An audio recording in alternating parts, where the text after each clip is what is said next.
Paul is a very prominent character in the New Testament of the Bible, isn't he? And there's a lot written about Paul in the New Testament, and in fact Paul himself was responsible for writing quite a lot of what we find in the New Testament. And when we look at the Bible, we can see that a large proportion of the book of the Acts, a little bit of which we've just read for our introductory reading, a large portion of that book of Acts is devoted to the history of the work that Paul did in preaching the message of Christianity throughout the Roman world of the time.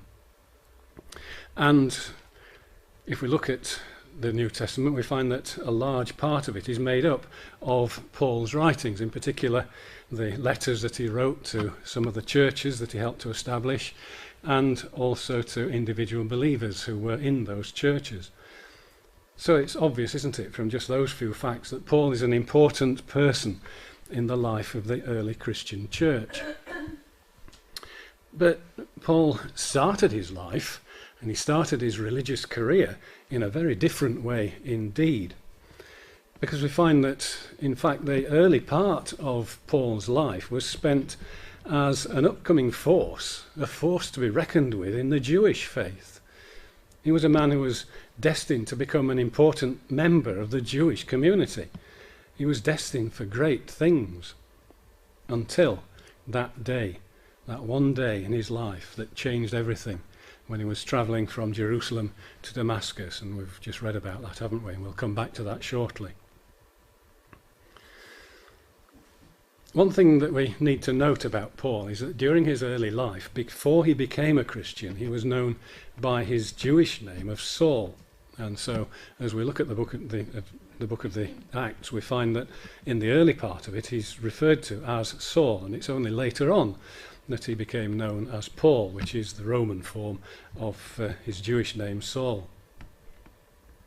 So what do we know then about this man, Saul of Tarsus, who became eventually Paul, the apostle of Jesus Christ?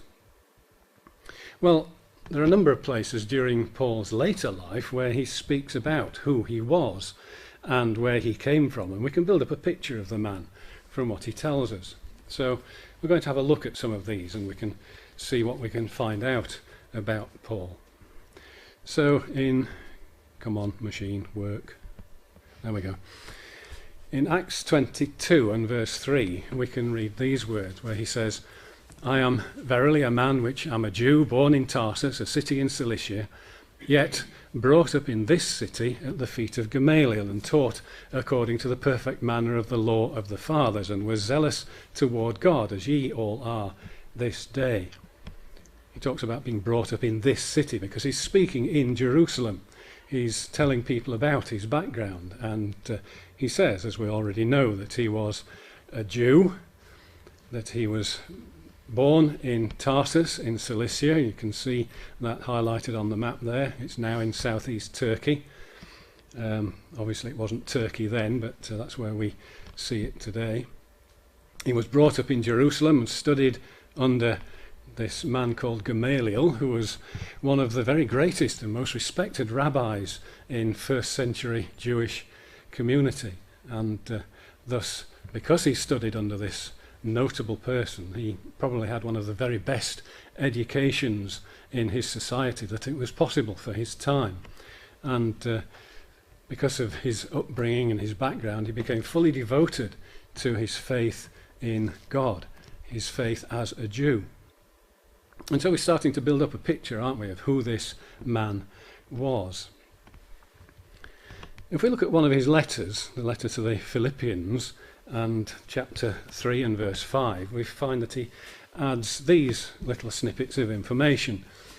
He says that he was circumcised the 8th day of the stock of Israel, of the tribe of Benjamin, and Hebrew of the Hebrews, as touching the law, a Pharisee. So those are the extra bits that he's telling us, that he was of the Jewish tribe of Benjamin. That was the sort of family line that he was born into, and that he was also a Pharisee. And in Acts chapter 23 and verse 6, he adds this, where he says, I'll just pick it up in the middle of the verse. He says, Men and brethren, I am a Pharisee, the son of a Pharisee, of the hope and resurrection of the dead, I am called in question. So he's telling them there, isn't he, that he was not just a Pharisee in his background, but he was also born into a line of the family of Pharisees. So we can see then, can't we, in our summary slide, we can add those details as well, that he was from the tribe of Benjamin in the Jewish community, he was a Pharisee and the son of a Pharisee. Let's think for a moment about what a Pharisee was, because I think that helps us to understand something more of what Saul of Tarsus was. And this is a description of what the Pharisees were, taken from Wikipedia. It tells us that the Pharisees were at various times a political party, a social movement, and a school of thought in the Holy Land during the time of the Second Temple Judaism. After the destruction of the Second Temple in 70 CE, Pharisaic beliefs became the foundational, liturgical and ritualistic basis for rabbinic Judaism. There's a lot of jargon in there, isn't there? But I think we can see from that they were really less of a religious organisation than a political one.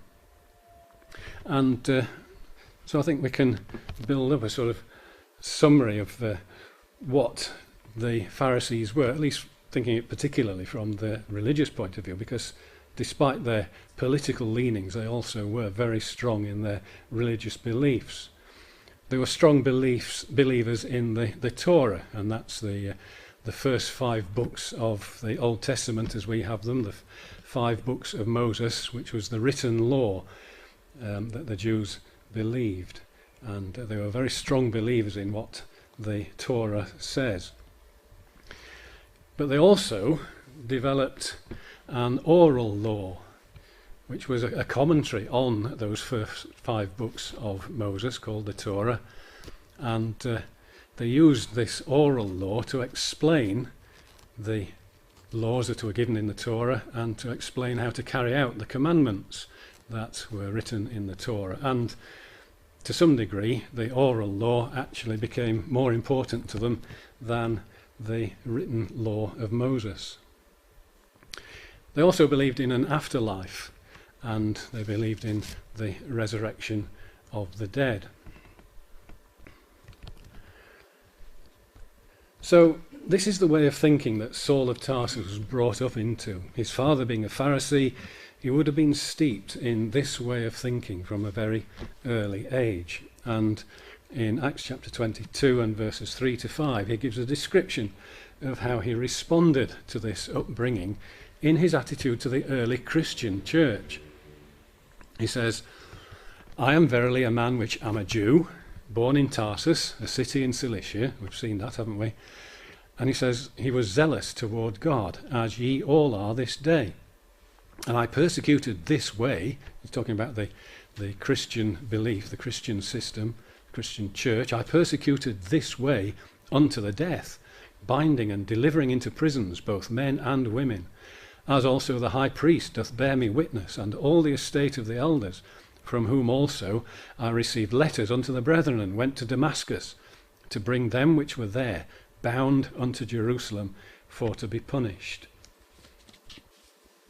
So he's telling us about himself here, isn't he? And saying that he saw himself as being zealous toward God. And because of his zeal towards what he believed God wanted, he persecuted the Christian church and the Christian believers, even having them put to death. And he was also acting on the authority of the Jewish leaders.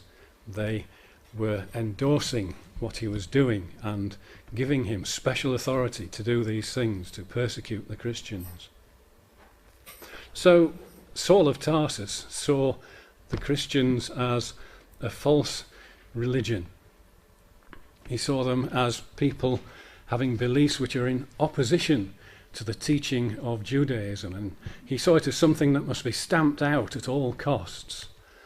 And as I said, he had the support of the Jewish establishment behind him in this aim to stamp out this, what he saw as a false religion. Now, to complete our picture of Saul of Tarsus, there's just one extra detail which is given to us later on in Acts chapter 22, and in verses 25 to 28 we read these words. Paul said unto the centurion that stood by, Is it lawful for you to scourge a man that is a Roman, uncondemned? Then we skip on to verse 27, where the chief captain came and said unto him, Tell me, art thou a Roman? And he, Paul, said, Yes. And the chief captain answered, With a great sum obtained I this freedom. And Paul said, But I was free-born.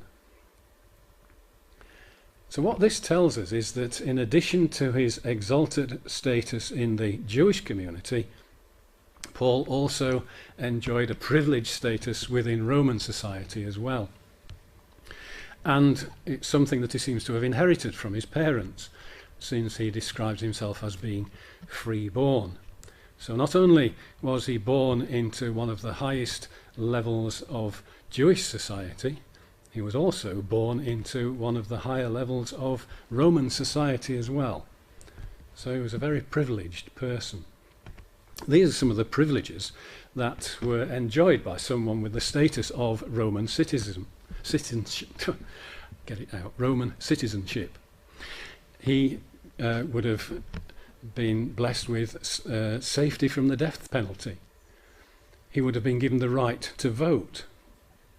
He had the right to make contracts, the right to contract a legal marriage, and also a child became a citizen if both its parents were already citizens, which is presumably why Paul was a Roman citizen born into that position. And there were certain other privileges that they had to be given fair treatment. So Saul of Tarsus then was a powerful man, wasn't he? A powerful man in the society of his day, not only in his native Jewish community, but also in the wider community of the Roman Empire. He was a man destined for greatness in many possible ways. And because of that zeal that he had for the Jewish religion, he threw himself, as we've seen, into fiercely trying to stamp out what he saw as a false new religion, trying to destroy those who followed this Jesus from Nazareth. But it would have been impossible for him to have been ignorant of Jesus, wouldn't it? And it would have been impossible for him to have been ignorant of Jesus' teachings and the miracles that he did. He would certainly have known all about the trial and the crucifixion of Jesus, and he would have heard what he thought of as tales of the resurrection of Jesus. He might well have heard about the day of Pentecost, which is recorded for us in the 2nd chapter of the book of the Acts, when the speech from the Apostle Peter resulted in thousands of converts to Christianity. Saul of Tarsus would no doubt have witnessed the continual growth of the Christian church, despite all his efforts and the efforts of others to try and crush it. It had expanded from 120 members at the beginning of the book of the Acts to add another 3,000 in that incident in chapter 2 when Peter spoke to the people, and another 5,000 added to them in Acts chapter 4, and the church just continued growing almost exponentially. And Acts chapter 6 tells us that even many of the Jewish priests were becoming converts to Christianity. So Saul would have known all about this. And he would have known about the miraculous release from prison of the apostles who had been put in prison by the Jewish authorities. That's recorded in Acts chapter 5. And he would have known about the warning from Gamaliel, the man he'd studied under, who warned the people to be careful about what they did with these apostles of Jesus Christ. And it's certain, because the record tells us, that Saul was there to hear the speech in chapter 7 of the Acts that Stephen made, defending the Christian beliefs and showing how they were brought out of the true Jewish beliefs. And he would have known of the fact that nobody could oppose the words that Stephen spoke, and their only answer to stop Stephen having influence on the people was to kill him, and Saul himself was there approving of his execution. So it was all these pressures, all these background pressures that Saul was no doubt experiencing that led Saul of Tarsus to that road to Damascus, going there full of hate for this false religion that seemed impossible to stamp out, but also full of doubts because of what he'd seen and what he'd heard. And thus we come to our introductory chapter, Acts chapter 9, and we read, didn't we, that Saul fell to the earth and heard a voice saying unto him, Saul, Saul, why persecutest thou me? And he said, Who art thou, Lord? And the Lord said, I am Jesus, whom thou persecutest. It is hard for thee to kick against the pricks. So as we read, this was the turning point in the life of Saul of Tarsus. It was here that his life changed direction completely, from being a persecutor of Christians into being an important and prominent preacher of Christianity. And he went on to establish many Christian churches all around the Roman world, making probably many thousands of converts. So all the doubts that Saul had been having up to this point were now brought into sharp focus as he was confronted with the very man, with Jesus Christ, who he'd been so convinced up to this point was just a hoax, was just an imposter. Now Saul knew who he really was, and that this man truly was alive from the dead. Now we don't have time in a short talk such as this to go into all the details of the events in the life of Saul from here onwards, but I think we can summarise what happened with him and get a picture of how he developed as a Christian believer and eventually started his preaching campaigns all around the Roman world. It looks from the record in the book of the Acts and from some of the things that he writes about in his later letters that what happened to him was this. After his conversion and in the face of persecution in Damascus, he fled into Arabia to think over his new beliefs and his change of circumstances. And it's possibly as much as 3 years later that he returned to Damascus, but in the face of further persecution he had to flee again to Jerusalem this time. But because of yet more trouble that he experienced there, he was sent back to his hometown of Tarsus.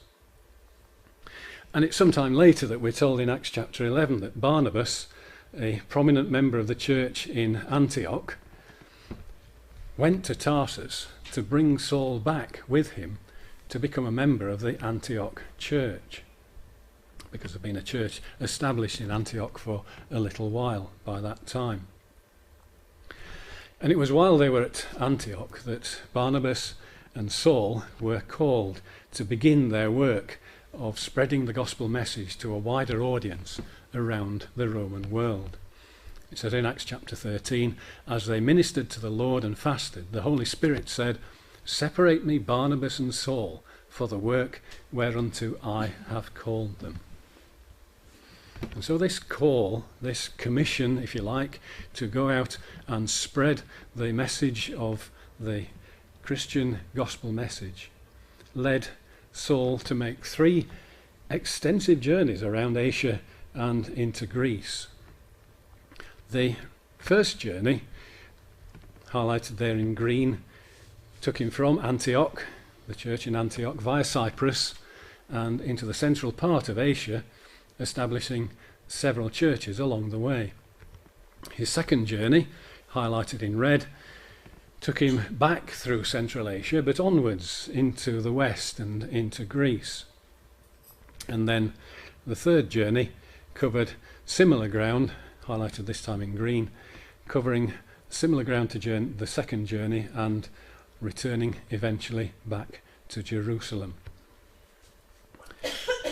And it was because Saul generally concentrated on bringing Gentiles to the faith rather than the Jews.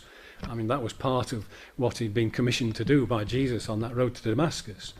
But it was the Jews who so often violently opposed everything that Paul tried to do and tried to say. And thus he became known generally by his other name of Paul, the Roman form of his name, rather than the Jewish form of Saul. And so that's why, generally speaking, we found him spoken of as Paul in the New Testament record. It was while he was at Jerusalem, at the end of his third missionary journey. You can see that the journey ended back in the land of Israel. And in Acts chapter 21, it tells us that Paul was apprehended by the Jews and accused by them of certain false accusations, and he was arrested and imprisoned by the Roman authorities. And after being heard a number of times before various rulers, he was eventually moved to appeal to be heard by Caesar. And that resulted in him being sent to Rome. And it was on this journey over the Mediterranean Sea that the Acts record, at the end of the book, gives us the dramatic account of his shipwreck on the island of Malta on his way to Rome.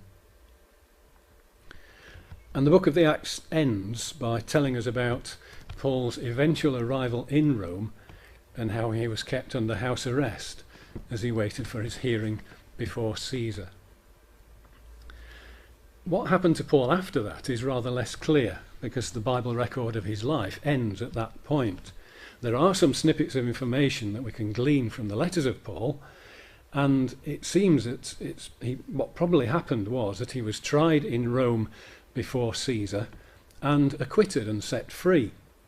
And he took the opportunity to do more travelling and preaching, and it's possible that he even went as far afield as into Spain.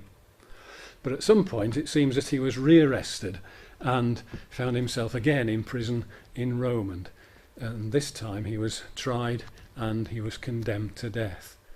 And it's possible that he was sent to the lions in a Roman arena.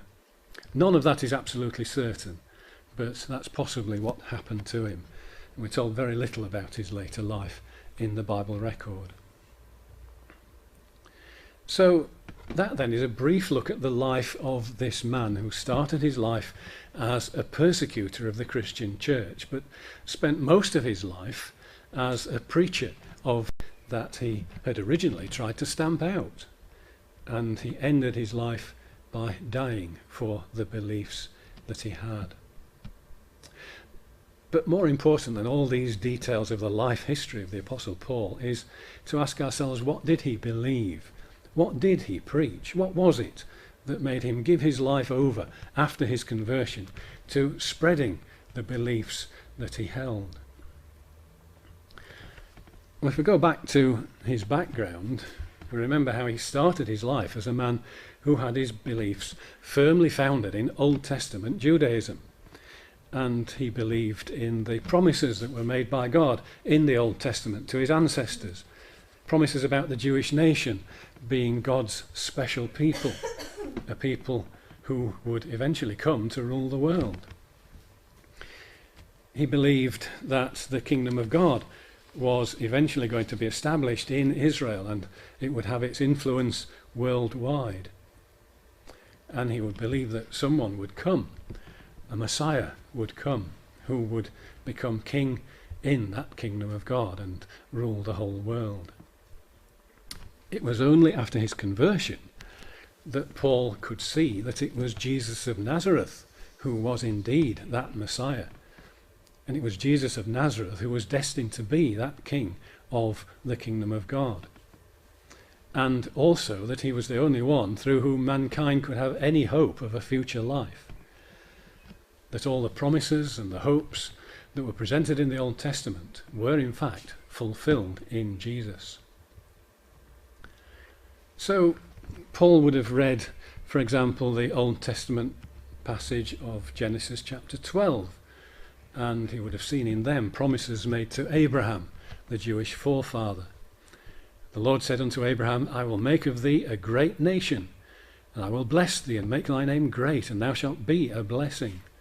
And I will bless them that bless thee, and curse him that curseth thee. And in thee shall all families of the earth be blessed. We can see, can't we, how he would have understood these promises that were made to his forefathers, and he would have seen the fulfillment of them through Jesus once he'd realized who Jesus was. As he would have seen in Genesis chapter 22 then, he would have seen promises of one particular descendant through whom these blessings would be accomplished. Verse 17 says that in blessing I will bless thee. This is God speaking to Abraham. And in multiplying I will multiply thy seed as the stars of the heaven and as the sand which is upon the seashore. And thy seed shall possess the gate of his enemies. And in thy seed shall all the nations of the earth be blessed, because thou hast obeyed my voice. So this is God's promise to Abraham of one particular descendant through whom these blessings would be accomplished. And again, Paul would have come to realize that this was going to be fulfilled through Jesus of Nazareth. In 2 Samuel chapter 7, Paul would have seen promises made by God to King David. It says there, I will set up thy seed, David's descendant, after thee, and I will establish his kingdom. He shall build an house for my name, and I will establish the throne of his kingdom forever. I will be his father, and he shall be my son. And thine house and thine kingdom shall be established forever before thee. Thy throne shall be established forever. So he would have seen from this passage that promise of one particular descendant of David who would become king of Israel. He would have seen that one particular descendant would have established a kingdom that would last forever. And that this descendant would in fact not only be a direct descendant of David himself, but also be the Son of God himself. And Paul would know that the Old Testament contained a very large number of prophecies about this Messiah who was to come. Apparently there are about, I haven't counted them myself, but apparently there are about 60 different prophecies in the Old Testament about a coming Messiah, with more than 300 individual references to this promise. So Paul would understand, wouldn't he, that the Old Testament spoke about this in a number of different ways, telling of a prophet who was to come, one who would be like Moses in many ways, that this person would be a descendant of David, who would be like David in character in many ways, David being described as a man after God's own heart, a man who tried to think like God did. He would have known that the Old Testament prophecies spoke of a descendant of Abraham, who would share Abraham's faith and Abraham's determination to obey God.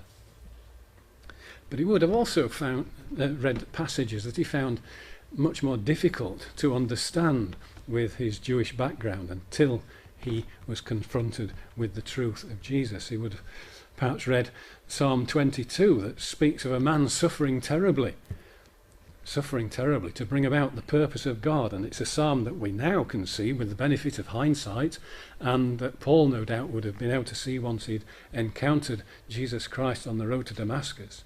That this psalm was speaking in amazing detail about the crucifixion of Jesus Christ and foretelling what was going to happen and telling why as well. You would have read Isaiah chapter 53 that speaks of the Messiah being sacrificed to fulfill the purpose of God. The idea of Messiah being sacrificed was something that went so much against what the Jews wanted to believe. And Psalm 16, which speaks of the resurrection of Messiah. Paul, of course, in his early days, like most Jews, if not all the Jews, had been expecting the Messiah to come because the scriptures said that he would come. But few of them, if any of them at all, realized that the Messiah had a role as a sacrifice, that Messiah had to die and had to be raised again to life.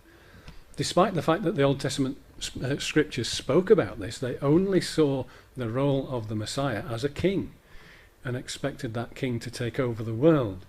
And certainly in the context of the Roman Empire, they would have seen him as someone who would rescue them from Roman domination. But of course, because Jesus of Nazareth had been arrested, Jesus had been crucified, and thus, as far as they were concerned, he was dead, then Paul, along with many of the other Jews, would have come to the conclusion that he must have been an impostor. He couldn't have been the Messiah at all. And so this religion based on belief in the risen Christ must have been false and had to be stopped. But we've seen, haven't we, on the Damascus road, how Paul met the risen Messiah. He met Jesus Christ. And from then on, he was convinced of the truth about him. And he preached Jesus as the only one through whom we can be saved. He preached in words like these in Acts chapter 17, where he said, God hath appointed a day in which he will judge the world in righteousness by that man whom he hath ordained, whereof he hath given assurance unto all men, in that he hath raised him from the dead. In Acts chapter 26, he says, I continue unto this day witnessing both to small and great, saying none other things than those which the prophets and Moses did say should come, that Christ should suffer, and that he should be the first that should rise from the dead, and should show light unto the people and to the Gentiles. And that's a remarkable passage, isn't it? The way that he emphasizes the things that were written in the Old Testament, which were misunderstood by so many, actually spoke clearly about the Messiah, the Christ, who would go through all these things in the purpose of God. So it was the fact of the risen Christ that changed Paul from persecutor to preacher. For him, it was the most important event in the whole of human history, because it changed everything. Instead of being lost with no hope, mankind now had a hope to look forward to, because Jesus had made it possible for us to be reconciled to God and to be able to look forward to a future where sin and death were no more the curse of mankind.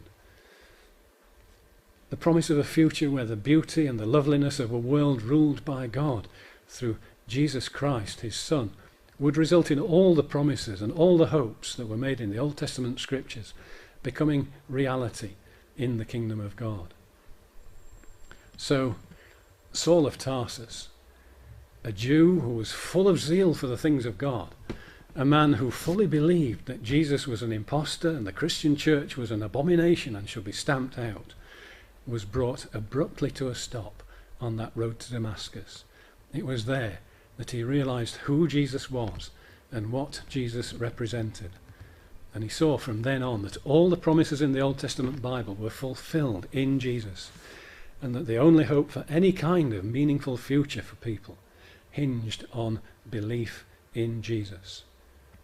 And it's through Paul's writings, along with all the other things that we can read in the Bible, that we too can learn about this wonderful hope for the future that Paul the Apostle spent the rest of his life preaching with such zeal and enthusiasm.